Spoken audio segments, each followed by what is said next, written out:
Anak kedua yang Nama erat kaitannya dengan harapan dan doa orang tua untuk sang anak. Namun, di Sukajadi ada seorang anak perempuan yang mempunyai nama cukup unik, yaitu campuran Inggris dan Indonesia, yaitu Love My For You Smyrna. Menyandang nama cukup unik tidak menjadi perempuan ini minder.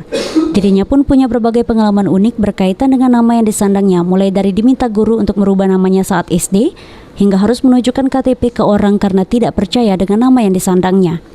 Love My For You Smyrna menuturkan, jika orang tuanya sengaja memberikan nama tersebut agar berbeda dan terkenal. Selain itu, lantaran anak perempuan satu-satunya dari 3 bersaudara.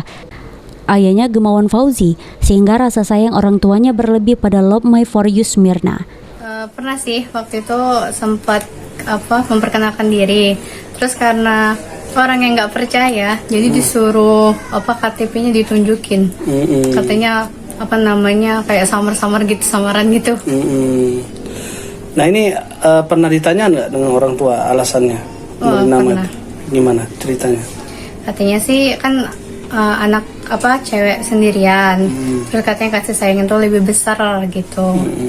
Terus dari arti nama itu punya nama tersendiri, kayak biar lebih mudah dikenal orang. Ketidaklaziman nama yang dimilikinya diakui Love My For You Smyrna pernah membuatnya masuk dalam majalah komunitas, tempat Love My For You Smyrna menimba ilmu. Sulaiman, PAL TV.